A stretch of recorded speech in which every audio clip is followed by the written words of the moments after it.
안녕하세요. 경제뉴스 들려주는 남자입니다. 오늘은 7월 8일입니다. 그럼 방금 전 마감한 미국 지수와 7일자 한국 증시, 그리고 최근 경제 이슈에 대해서 전달해 드리도록 하겠습니다. 다우존스 산업평균지수는 전날보다 396.85포인트 하락한 25,890.18의 거래를 마쳤습니다. 또한 S&P 500지수는 1.08% 내린 3,145.32, 나스닥은 0.86포인트 떨어진 1343.89에 마감했습니다. 오늘은 정말 많은 기업들이 대부분 다 하락했는데요. 아마존은 1.86% 하락하면서 3,000선을 가까스로 지켜냈고, 넷플릭스는 0.13%, 마이크로소프트도 1.16%, 애플도 0.31% 등등 줄줄이 하락했습니다. 또한 WTI 지수는 배럴당 0.02% 하락한 40.62달러에 마감했습니다. 그리고 브렌트유도 한때 배럴당 0.51% 하락한 42.88로 거래되었습니다. 또한 금은 온스당 0.9% 오른 1809.90달러에 거래를 마쳤습니다. 그리고 그동안 트럼프 대통령은 WHO가 중국 편을 든다고 강한 불만을 표시해왔는데, 현지 시간으로 7일 WHO 탈퇴를 공식 통보했다고 외신들이 일제히 보고를 했습니다. 그리고 마이클 폼페이오 미국 국무장관은 틱톡을 포함해 중국 소셜미디어를 미국에서 사용 금지하는 방안을 확실히 검토 중이라고 밝혔습니다. 또한 페이스북과 구글, 트위터 등은 글로벌 정보기술 기업이 잇따라 홍콩 국가보안법에 맞서 홍콩 정부와 경찰에게 이용자 정보 제공 중단을 선언했습니다. 그리고 마스크 착용, 사회적 거리두기 등 생활 방역을 무시해온 자이르 보우소나루 브라질 대통령이 코로나19에 감염돼 관저에서 자가격리를 하고 있다고 전달했습니다. 7월 7일 코스피는 23.76포인트 하락한 2164.17로 마감했습니다. 기관과 외국인은 각각 4,639억 원, 3,857억 원을 순매도했고, 개인은 홀로 8,559억 원을 순매수했습니다. 이에 서상영 키움증권연구원은 외국인의 대규모 선물 매도세와 미국의 신규 코로나19 확진자 수가 5만 5천 명을 기록했다는 소식이 전해지는 등 부정적인 요인이 부각됐다고 말했습니다. 또한 코스피 시가총액 상위 10개 종목 중에서 삼성전자를 포함해 현대차, SK하이닉스, 삼성전자 우, 네이버, 삼성바이오로직스가 하락했고, 카카오, LG화학, 셀트리온, 삼성 SDI는 상승했습니다. 업종별로는 전기전자, 통신업, 운수장비업 등이 떨어졌고, 음식료업, 종이목재, 기계 등이 상승했습니다. 코스닥은 0.74포인트 하락한 759.16으로 마감했으며, 외국인과 기관이 각각 2,239억 원, 436억 원을 순매도했고, 개인 홀로 2,636억 원을 순매수했습니다. 코스닥 시가총액 상위 10개 종목 중 에코프로비엠, 셀트리온 헬스케어, HLB, CJENM은 떨어졌고, 알테오젠, 시젠, KMW, 펄어비스, 스튜디오 드래곤은 상승했습니다. 업종별로 보면 반도체, 유통, 건설 등이 하락했고, 소프트웨어, 인터넷, 통신 장비 등이 상승했습니다. 또한 달러원 환율은 전날보다 0.1원 내린 1,195.7원으로 거래를 마쳤습니다. 오늘 기업들 이슈로는 삼성전자가 실적을 발표했는데 2분기에 매출 52조 원, 영업이익 8조 1천억 원의 실적을 기록했으며, 영업이익은 전년 동기 대비 22.7%, 전분기와 비교해선 25.6% 늘었습니다. 영업이익률은 15.6%로 2018년 4분기 24.2% 이후 가장 높았습니다. 매출은 지난해 2분기 대비 7.4%, 전분기에 비해 6.0% 줄었습니다.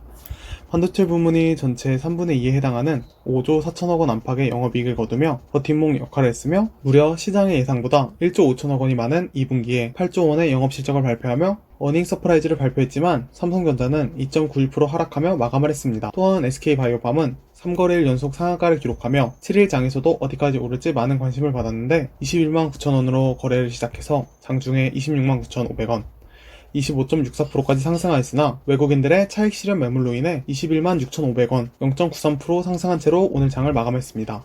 또한 미국 국제무역위원회 예비 판결에서 대웅제약이 메디톡스의 영업비밀을 침해했다고 결론을 내면서 메디톡스는 30% 상승한 21만 5,800원으로 마감했으며, 대웅제약은 17.23% 하락한 11만 500원에 마감했습니다. 또한 전날 테슬라의 상승에 힘입어 전기차 배터리 업체인 LG화학, 삼성 SDI는 상승했으며, 카카오는 오늘도 3.3% 상승하며 31만 500원에 마감했으며, 100만원을 눈앞에 두고 있던 NC소프트는 오늘도 3.32% 하락하며 96만 2천원에 마감했으나 3분기에도 호실적을 거둘 것으로 예상하며 장기적으로는 상승할 것이라고 많은 애널리스트들이 예상을 하고 있습니다. 그럼 첫 번째 소식으로는 코로나19 사태 장기화로 인해 유동성 위기에 직면한 대한항공이 결국 기내식 사업과 기내 면세품 판매 사업을 매각하고 유상증자를 실행하기로 했다는 소식을 전달해드리겠습니다. 대한항공은 7일 오후 이사회를 열어 기내식 사업과 기내 면세품 판매 사업 매각 추진을 위해 사모펀드인 한행컴퍼니에 배타적 협상권을 부여했다고 밝혔습니다. 업계에서는 기내식 기판 사업본부의 매각 금액이 대략 1조 원으로 달할 것으로 보고 있습니다. 기내식 기판 사업본부는 연매출 규모가 2천억 원이 넘는 알짜 사업부 중 하나입니다. 하지만 5천억 원의 송윤동 부지를 매각하는 계획에 차질이 빚어지자 대한항공은 고심 끝에 기내식과 기내 판매 사업을 매각하기로 결론 내린 것으로 알려졌습니다. 당장 이번 매각 추진건으로 기내식 기판 사업 부문 직원들의 반발이 예상됩니다. 이에 대해 대한항공은 해당 사업 부문 직원들의 처우와 고용 안정을 보장하기 위해 최대한 노력을 기울이고 노동자과 긴밀하게 소통해 나갈 것이라고 말했습니다. 한편 이번 매각 추진을 계기로 대한항공의 사업 재편도 본격화될 것으로 보입니다. 그동안 기내식 기판 사업본부와 함께 매각 대상으로 거론됐던 항공정비와 마일리지 사업부는 일단 이번에는 매각 검토 대상에서 제외된 것으로 알려졌습니다. 대한항공 관계자는 현 단계에서 추가적인 사업부 매각을 검토하고 있지는 않다고 말했습니다. 또한 대한항공은 사상 처음으로 1조 원 규모의 유상증자를 추진하고 있으며 이달까지 계획대로 진행해 나갈 예정입니다. 이날 유상증자 신주 발행 가액을 14,200원으로 확정해 공시하기도 했으며 이번 유상증자로 새로 발행되는 주식수는 7,936만 5,079주로 총 1조 1,269억 8천만원 규모입니다. 대한항공의 대주주인 한진칼도 유상증자에 참여한다고 공시했습니다. 한진칼의 유증 참여 금액은 3,205억 원 규모로 출자 후 지분율 29.27%입니다. 또 코로나19 장기화에 대비해 송윤동 부지, 왕산 마리나 등 부동산 자산 매각도 계획대로 추진한다는 계획입니다. 코로나19로 인해 가계와 기업뿐만 아니라 국가도 많은 타격을 받고 있는데요. 국가의 재정에 대해서 전달해 드리도록 하겠습니다. 5월 국세 수입은 17조 6천억 원에 그쳤으며 전년 동월 대비 12조 6천억 원 줄었다고 발표했습니다. 법인세 수입도 10조 8천억 원 줄었고 소득세도 3조 5천억 원이 덜 거쳤습니다. 1월에서 5월 누계 국세 수입은 118조 2천억 원으로 전년 동기에 비해 21조 3천억 원이 줄었습니다. 올해 1월 1조 7천억이었던 재정적자는 3월 55조 3천억 원, 5월 77조 9천억 원까지 불어났습니다. 올해 상반기도 안 지났는데 이미 역대 최대였던 지난해 연간적자 규모 54조 4천억 원을 훨씬 넘어섰습니다. 코로나19 극복을 위해 세 차례에 걸쳐 총 59조의 추가 경정 예산을 편성한 영향이 큽니다. 이를 감안한 올해의 재정적자 규모는 111조 5천억 원으로 작년의 2배가 넘습니다. 또한 5월에만 작년 동월보다 11조 5천억 원 많은 49조 8천억 원을 썼습니다. 긴급 재난지원금 지급 등 영향이 컸습니다. 하지만 정부는 국세 수입은 지난해보다 13조 8천억 원 줄어들 것으로 보고 있습니다. 그런데 올 1월에서 5월까지 국세 수입은 118조 2천억 원으로 작년 같은 기간보다 21조 3천억 원 줄었습니다. 이미 연간 감소치를 넘어선 것입니다. 그중 법인세 수입이 특히 부진한데요. 올 1월에서 5월까지 전년 동기 대비 감소액이 13조 9천억 원에 이르며 5월 한 달에만 10조 8천억 원이 줄었습니다. 작년과 올해 영업이익이 줄거나 아예 적자로 돌아선 기업이 늘어났기 때문입니다.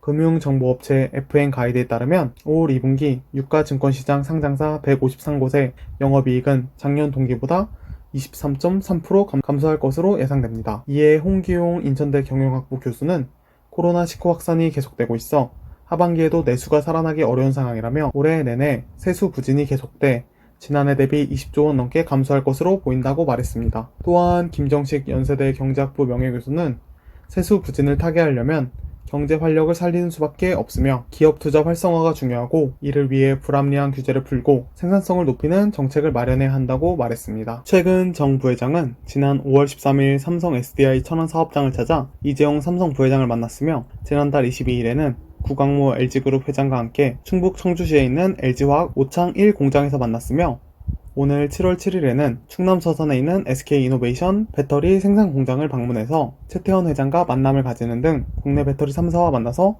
향후의 협업과 미래의 전기차 배터리, 신기술 분야 협력에 대해서 논의했습니다. 현대차는 올 1분기 총 24,116대의 순수 전기차를 판매해 테슬라, 르노, 닛산, 폭스바겐 그룹에 이어 4위를 차지하고 있습니다.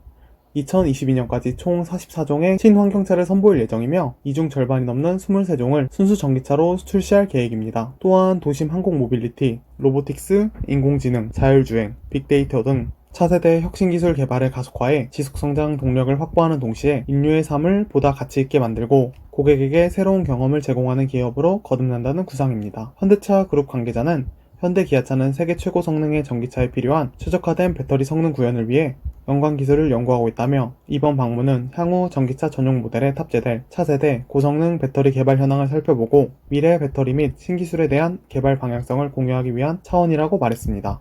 이처럼 향후 전기차 시장에 치열한 경쟁이 예상되는 가운데 현대차와 국내 배터리 3사의 이번 회담이 미래에 어떤 효과를 불러올지 많은 관심을 가지고 지켜보고 있습니다. 16년 11월 메디톡스는 대웅제약이 보툴리눔 톡신 균주와 제조 기술을 도용했다고 의혹을 제기하며 경찰에 수사 의뢰했지만 결과는 무혐의였습니다.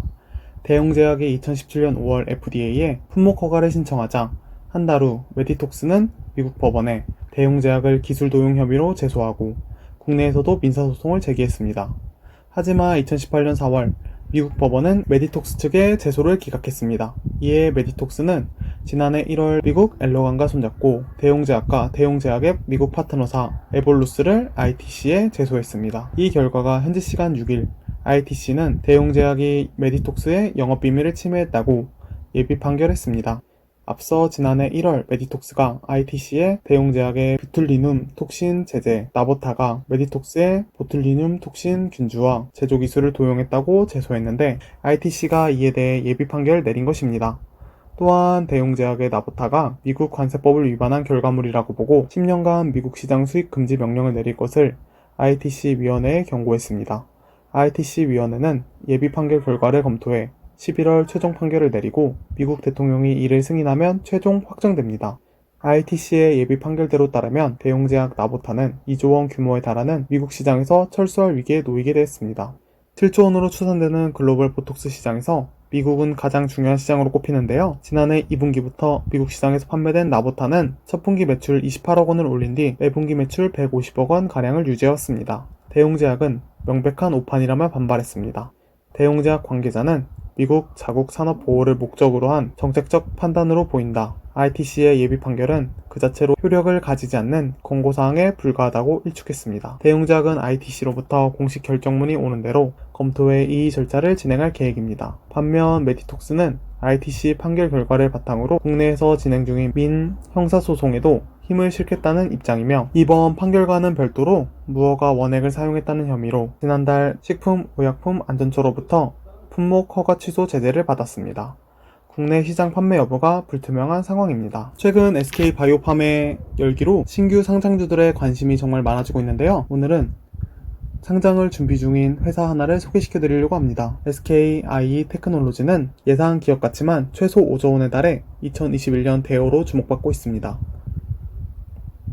SKIE 테크놀로지는 지난 2019년 4월 SK이노베이션 소재 사업 부문이 물적 분할돼 설립됐습니다. 전기차 에너지 저장 장치 등 전기차 배터리의 핵심 소재로 쓰이는 습식 분리막을 제조합니다. 양극재와 음극재, 전해질과 함께 전기차 배터리 4대 소재 중 하나인 분리막은 양극과 음극을 분리해내 전기 접촉을 막아주는 역할을 합니다. SKIE 테크놀로지가 만드는 습식 분리막은 노트북 컴퓨터, 전기 자동차 등에 쓰이고 있습니다. 분리막을 독자적으로 생산한 것은 국내 최초며 전 세계에서도 세 번째에 달하는 쾌거입니다. 글로벌 시장 조사 기관인 테크노 시스템 리서치는 올해 습식 중대형 분리막 시장에서 SKIE 테크놀로지의 점유율이 약 40.7% 정도일 것으로 내다봤습니다. 증설을 마친 뒤 생산 역량이 기하급수적으로 높아졌기 때문으로 풀이됩니다. SKIE 테크놀로지는 지난해 말 증평공장 12호, 13호 라인을 가동하며 기존 생산량의 40%가 넘는 물량을 추가 생산할 여력을 갖췄습니다. 테크노 시스템 리서치의 추산 점유율은 시장의 전통 강자 일본 아사히 카세이 20.7%, 일본 도레이 18.7%의 점유율을 합친 것보다 높은 수치입니다. SKIE 테크놀로지는 분할 첫 해인 작년 2063억 원의 매출액과 806억 원의 영업이익, 637억 원의 당기순이익을 거뒀습니다. 전세계 주식시장에서 분리막 소재 기업들이 높은 몸값을 인정받고 있어 기업가치 책정에 유리한 상황입니다. 중국의 분리막 소재업체인 창신 신소재는 현재 선전증권거래소에서 주가 수익 비율 67% 안팎에서 거래되고 있습니다. 국내에선 에코프로비엠이 비교 기업으로 거론되는데 해당 종목은 코스닥 시장에서 펄 70배 정도의 밸류에이션을 인정받고 있습니다. 두 기업의 멀티플을 단순히 적용해 테크놀로지의 기업 가치를 최소 4조 원대 중반 수준으로 추정이 가능합니다.